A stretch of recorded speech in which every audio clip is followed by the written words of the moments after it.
Chers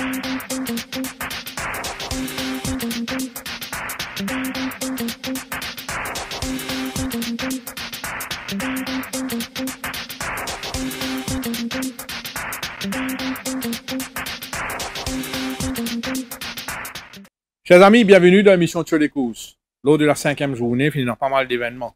Beaucoup de chamboulements, beaucoup de langues qui coulaient, mais nous pas pour venir là en détail aujourd'hui dans l'émission Sur les courses. Ce soir, dans l'émission Turfus, vous répondre tout l'enquête sur Perplexing, Limoges de Thériault, le triplé de Nichaltia, ainsi de suite. Donc rendez-vous ce soir dans Turfus. Là, pour l'heure, nous vous dirigeons vers cette 6e journée. Maintenant, à mes côtés, mon collègue Michael Choyen, côté Défi Sport, qui est là pour demander un coup de main aujourd'hui dans l'émission Sur les courses. C'est avec beaucoup de plaisir que m'accueille Michael. Michael, bonjour. Bonjour, Santos. Nous entamons donc cette 6e journée, contre l'épreuve fort, la Coupe du Cinquantenaire, qui déroule sur 1500 mètres, une réunir 11 chevaux. Dans les courses, Michael, nous remarquons que le vainqueur de la Duchesse, Barryton, peut effectuer ce deuxième sortie. Sa cheval-là, il remporte la Duchesse haut la main. Et c'est pratiquement ridiculise son adversaire au finish, ce jour-là. Et donnant ainsi tôt à Banjoun qui panne pour dans ce chance. Mais Barryton, cette fois-ci, il veut venir dans un parcours légèrement allongé. Il maintenait une super forme. D'ailleurs, nous avons l'occasion qui est un petit peu sur Bangalo en compagnie de Oomph et autres chevaux. Barryton, quand même, peut dans sur la route quelques chevaux très valables. Nous prenons Ready to Attack de l'écurie Gazador qui peut retourner pour la 2e semaine consécutive. Beaucoup de monde pensaient que la semaine dernière, il va faire mieux. C'est toujours décidément un petit peu plus bonheur, tu montes un petit peu plus vigueur en ligne droite. Mais Ready to Attack, il prouvait que malgré les circonstances défavorables la semaine dernière, il n'est pas ridicule. Il a battu honorablement avec Nordic Warrior. Ready to Attack, il a fait un petit saut à Floréal. Il a retourné, il travaille vite, bien sûr. Mais il maintenait le saut fraîcheur. Ou c'est là bien. Il prend Dario Hollande. Et il a forcé cette fois-ci. Les 1500 mètres sont dans ses codes carrément. Donc, attention à Ready to Attack, qui est capable d'essayer, prend son revanche, il est capable d'essayer bounce back. Nous avons aussi dans les courses, ça, Last Time Winner, Hard Day's Night. 3e ligne, Van der Merwe sur le dos, un cheval qui peut évoluer en confiance, un jockey qui est en confiance, un écurie dont sur un chevaux est en grande forme. Hard Day's Night avec ce 57 kg. Avec ce 3e ligne, définitivement, il peut essayer à le point doubler, même si sur papier ça paraît un peu plus compliqué que la dernière fois. Mais Hard Day's Night demeure un cheval très très valable. Et nous poursuivons avec beaucoup d'intérêt aussi. Nous un challenge venant du 11, Duby Snappy. Un coursier qui ne remporte la victoire haut la main. La dernière fois, même s'il paraît qu'il manque un petit peu de fitness, il peut être un petit peu un run, mais il bénéficie pleinement de bonnes circonstances, il confirme sa régularité de 2017, il remporte une superbe victoire sur la selle de Boguroti la dernière fois. Il pousse Simon Jones mettre dans les courses. Simon Jones, il prend la décision de mettre dans les courses. Il prend dans 52,5 kg, malgré 11e ligne, même si beaucoup de gens pensaient qu'il y a beaucoup de difficultés dans ce niveau, mais Duby Snappy avec 52,5 kg, pas capable d'écarter activement. S'il y a une surprise dans les courses là, attention à lui. Le 1 Table B, favori de la Duchesse, une sorte de seconde en Duchesse battu par un Barryton qui est vraiment trop fort au finish. Table B donne l'impression qu'il améliore ses conditions, mais avec une ligne complètement extérieure, 61 kg, il n'est pas évident, il n'est pas aussi facile, il paraît un petit peu compliqué. Peut-être qu'il a lutte pour une place dans le top 4. Tout comme Tengan Salut, qui est dans le soleil 2, un certain Nichaltia, qui est en grande confiance après ce brillant parcours de la semaine dernière. Tengan Salut, tout vous dépend un petit peu de sa position en course. S'il n'est pas trop décroché, si le train a sa convenance, il est capable d'essayer de lutter pour une place sur le podium. Donc, pour mon quartet dans cette 6e course, pour vous faire confiance à Ready to Attack, Barryton, Hard Day's Night et Duby Snappy. Je laisse Michael pour ce bon choix. Oui, dans cette course, nous trouvons Santos avec le retour de Ready to Attack, tout fin changé par rapport à abandonné avant qu'il Ready to Attack fin décidé pour retourner dans cette course. Franchement, je suis bien content Barryton de par sa forme avec tout ce training qu'il fin gagné avec Oomph qui fin dominé, fin domine de Jack et je crois que Barryton est encore mieux par rapport à ce décours de la Duchesse. Nous vous rappelle que dans la Duchesse, le terrain était à 3.0, donc nous pas capable trop base nul là pour estimer les chances de Barryton et de Table B. Qui fait parce que ça joue là, c'est un nouveau type de galopé. Là, nous avons un ancien quand même comme Caro, comme Tengan Sayut, nous avons Duby Snappy qui peut venir d'une très bonne forme. Donc, la donnée là fin beaucoup changer. Nous avons aussi Hard Day's Night qui est la 3e ligne. Vous pensez que Hard Day's Night capable pour essayer de prendre le commandement de sa 3e ligne, il est très dangereux de par la façon qu'il finit battre Caror la dernière fois. Barrington est encore mieux que de ce décours de la Duchesse. On a aussi Ready to Attack qui peut revenir pour une deuxième semaine consécutive. Ready to Attack qui l'a la semaine dernière, pas fin galop, nous capables de dire au mieux de ses possibilités. Et vous pensez que cette semaine, on verra le grand Ready to Attack. Mais moi, on a une petite préférence pour Barrington de par la façon qu'il fait entraîner. La deuxième place, pour mettre Ready to Attack. La troisième place, Hard Day's Night, qui est très très bien dans sa peau, avec la troisième ligne et le très bon jockey, Johan-Paul van der Meeuw. Et la quatrième place, pour poursuivre pareil, avec Duby Snappy, qui est capable de dire c'est un cheval très consistant, qui monte les échelons et qui paraît avec ce 52,5 kg, est un très bon outsider de cette épreuve. La première course de cette 6e journée pour réunir 10 chevaux. Par Grumberti de l'écurie Mervin est à suivre. Par Grumberti dans la classe 0,15. Sika impose ce pas. Penan Force Rails, 3e ligne, ça c'est sûr, il peut gagner les courses bien tranquilles sur les bas, que ce soit à l'avant ou proche du pas, il prend un gros danger.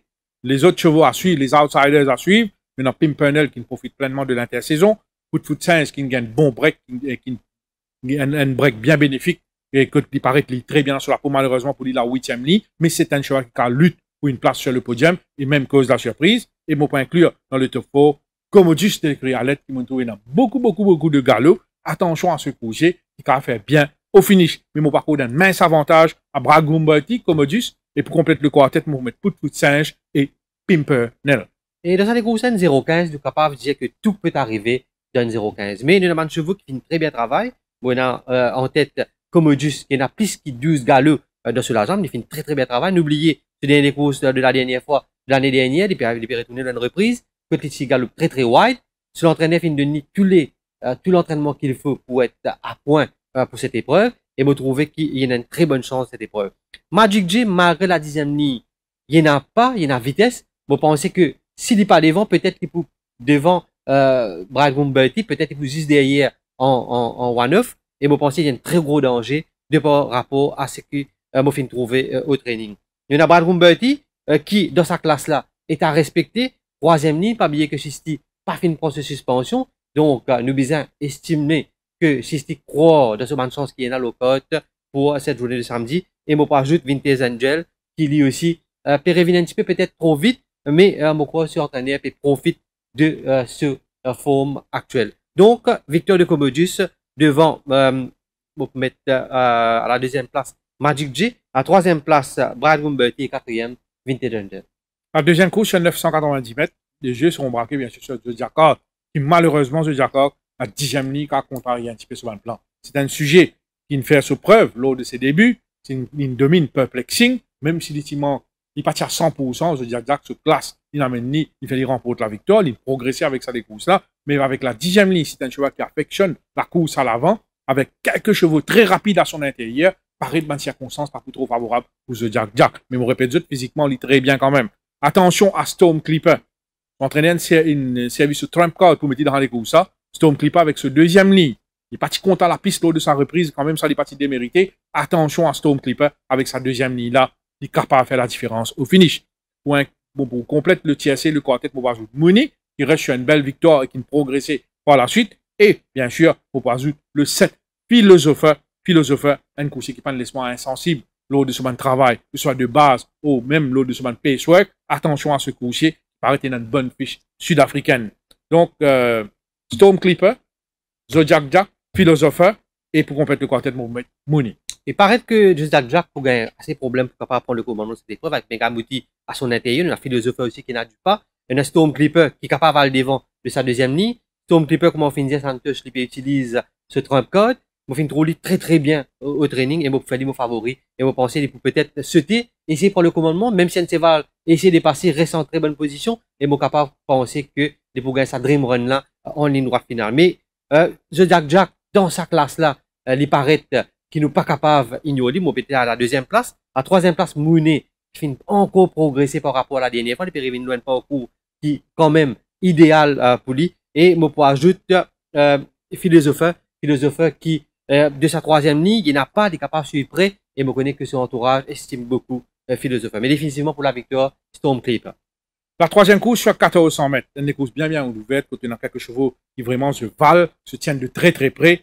Flower Blue est à revoir. Cheval là, retourné après un problème. Oui, il s'est retiré lors de la troisième journée, mais cheval là, bien dans la peau. Un chevaux de l'écurie Simon Jones qui commence à montrer la couleur. Attention à Flower Blue. Il y en a aussi des outsiders à surveiller comme Mount Fuji, Applejack qui a fait bien aux autres fraîcheurs. Sans oublier le 10, Phoenix Rising. Phoenix Rising qui réalise des bons débuts. Il paraît qu'il est très bien en ce moment. Attention à ce coursier qui vous mise de ce bon finish. Et mon point clé dans les bonnes combinaisons. Golden Ball de l'écurie Pedro, un cheval qui excelle au saut fraîcheur et qui est un coursier très très régulier. Mince avantage toutefois à Flower Blue. Okay. Flower Blue qui m'a fait trouver après son retour au training, après une boîterie, m'a trouvé fin pick-up beaucoup. Il fait très bien travail, très bonne forme physique. Et moi aussi, moi pensais avec ce 5e ligne, qui est une ligne moyenne, mais c'est un cheval qui est quand même n'a pas capable de suivre de près et accélérer. On pensait que les feux sont ouverts pour Flower Blue à la 2e place. Pour mettre Phoenix Rising, qui fait une très bonne course la dernière fois, battu de très peu. Et à la 3e place, Maestro Sayud, qui fait une tape dans l'œil à l'entraînement. C'est parade de départ, il est bizarre là. Et moi, ajoute dans le côté Golden Ball, qui finit à la 3e ligne et qui devrait être là. En 4e course sur 1600 mètres, pourquoi pas Emma qui perdit plusieurs kilos sur la balance, pourquoi il perdit 10 kilos, qui a une bonne affaire. Lors de sa reprise, il gagne des courses relativement très difficiles. Pas condamné de sa échec là, coursier là, super bien travail en compagnie de Great 5-8. Emma avec ce 2e nid pour un gros danger. Visant à respecter Castle avec ce 1er nid. Sans les blinkers cette fois-ci, Castle gagne tendance, à chaque fois qu'il hit the front en ligne droite, il gagne tendance à arrêter. Attention, peut-être cette fois-ci, David peut atteindre au maximum avant lancer attaque, pas sous-estime Castle. Pour compléter le quartet, moi, je pose pop the question. Last time winner, malheureusement, la 9e ligne cette fois-ci, et Swinging Captain, il reste un modèle de régularité, mais là, il peut venir dans 41 et il affronte man 31, man 36 dans le passé. Capable de difficulté, capable pour business avant là, mais tellement irrégulier, on met à la 4e place. Emma reste mon favori dans cette 4e.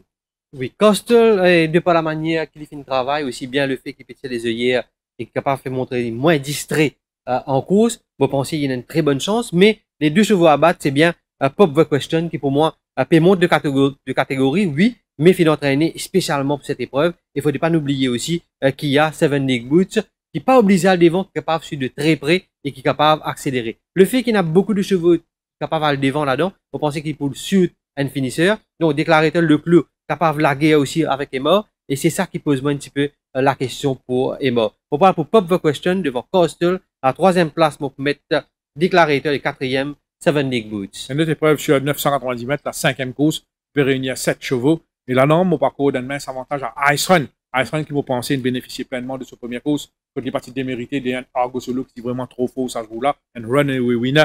Ice Run est progressé. Ice Run peut venir aux 990 mètres car son avantage. Il peut essayer et impose ce pas from the word go. Il a un excellent gate speed avec une Manchester 2e ligne. Ice Run reste mon favori. Comme danger, bien sûr, le 7 Waybreaker, même dans le benchmark 46. Waybreaker, c'est un upcoming horse, c'est un improving sort. Il est capable de faire très très bien. Pas oublier, il domine un bon coursier comme Cape Horn. Ice Run, Waybreaker, pour compléter le quartet, on met Soweto Moon, le TSC, Soweto Moon, un coursier qui a beaucoup de travail et qui vous mise de ce bon finish, surtout en ligne droite. Oui, Ice Run, définitivement, le fait qu'il prenne un bon 2 avec Waybreaker de ce des deux, qui finit la ligne extérieure, on sait Ice Run pour sauter et pour prendre le commandement et le parcours réduit à son avantage. Waybreaker poussièrement en 2e position. Attention, si Desert Fighter prend le départ, faites attention au numéro 1 parce qu'il a un excellent finish et moi pensez qu'il peut compléter le TSC avec Ice Run et Wavebreaker. Une petite sorte d'outsider quand même à Street Bouncer qui finit battre quand même avec Skip the Red. Ce dernier course l'année dernière, au 1000 mètres, il peut faire très bien, donc il n'est pas une autre. La 7e course sur 1600 mètres, Studiolo est à revoir. Studiolo qui a la malchance lors de sa course de rentrée. La selle qui glissait, qui faisait turn completely wide, une échouée. À une tête de Pop the Question. Ça les course à une course de référence. Studiolo peut venir le plus long, 1600 mètres. Il peut descendre division, il saute de 36, il peut venir dans 31. Studiolo très bien dans sur la peau. Ça course là qui a fait bien. Et moi pensais, vu qu'il a un bon dos avec son premier nid, et vu qu'il expecte qu'il prenne un bon pas dans les courses avec les Kimberley et autres, maintenant, et les autres chevaux qui carrent devant, même Klopp sur 600 mètres carrés à devant. Moi, je fais confiance au bon finish de Studiolo. Je respecte beaucoup. It doesn't matter le dernier workout. It doesn't matter paraît qu'il bénéficie pleinement de ce premier run. La piste peut être partie dans ce faveur à sa première sortie. Pour compléter le TSC de quartet, pour mettre le très régulier nous deux Kais qui sur la montante définitive. Et pour compléter le quartet, pour mettre Klopp, car c'est une course tactique cette fois-ci, car c'est à le devant, 2600 mètres, couché là, il est sur la bonne. Michael. Pareil qu'on a beaucoup de pas avec Kimberley, avec la présence de Jazz Tiger, Klopp et autres. Et vous pensez que nous sommes capables d'assister à un duel entre du leader, le 1, qui quand même monte dans un loin parcours qui plie abordable pour lui. Et il y a l'aide de cette catégorie. Vous pensez que du leader et Studiolo soient respectés et le duel pourrait être entre ces deux. Bon, pas ajouter une deuxième matter qui tape dans l'œil au training. Faites attention aux deux Chester's Wish qui parfois fait une mauvais décours la dernière fois. Le parcours allongé sera en sa faveur. Mais définitivement, entre Studiolo et du leader pour la victoire. La huitième course, huitième et dernière course de cette sixième journée, 1400 mètres, 10 chevaux en action. Mais pourquoi pas un doublé de Shermerton avec Epistrike. Epistrike qui remporte une victoire convaincante lors de sa deuxième sortie 2018. Course là de maintenir ce belle forme. Il travaille bien. Il y a un excellent finish. Fil là paraît à sa portée. Pourquoi pas Epistrike. Il ne faut pas ignorer les chances de Blue Jeans qui excelle sur sa fraîcheur. Sa course là aussi, il gagne un bon break. Il gagne une bonne préparation lors de l'intersaison. Ça ne fait beaucoup du bien. Attention à Blue Jeans, le saut fraîcheur. Il est toujours valable dans le 0,25. Vous comprenez le tiercé, le quartet, mon mec, à la balou. Et pourquoi pas le 1 Alfie Renzi, qui peut-être la 10e ligue a contrarié un petit peu sur un plan, mais vu le moral et la forme de ce jockey, attention à lui pas écarter activement. Avec toi, mon poil, un mince avantage au 7 Epistrike. Michael. Oui, Epistrike, avec ce 5e ligne, pendant Alfie Renzi qui paraît pour un héros difficile. C'est pas dans sa 10e couleur, mais tu peux dire mon favori. Mais moi aussi, on parle pour Epistrike qui est capable de faire le doublé devant Alfie Renzi. Attention à Starsky, s'il est seul devant, il est capable d'essayer de réduire les courses et accélérer, réduire les courses à loin de 400 mètres. On fait une tournée très très bien au training et on pas juste le 2 Blue Jeans, comme on finit dire, excelle le saut fraîcheur. Michael, voilà, nous faisons le tour de cette 6e journée. Nous vous nous qui est top win of the day et qui est value bets. Oui, top win of the day, vous pensez que mon poil pour une victoire de Storm Clipper dans la 2e. Je suis bien content aussi Barrington dans la 6e, même si je connais que la donne a changé avec le retour de Ready to Attack. Mais moi, pour ça avec Barrington et Storm Clipper. Comme top win, moi, je peux dire Ice Run. Mon value bet, c'est pas un coup qui m'a bien content. Nous, dans Storm Clipper. Nous, dans Emma. Et mon coup de cœur de la journée, c'est Ready to Attack. Quoi, ça a fait très très bien. Et cette fois-ci, voilà, nous pouvons dans plus de détails, ce qui est passé la semaine dernière dans l'émission Teuf Plus ce soir à partir de 20h. Sur ce, merci et à très bientôt. Merci.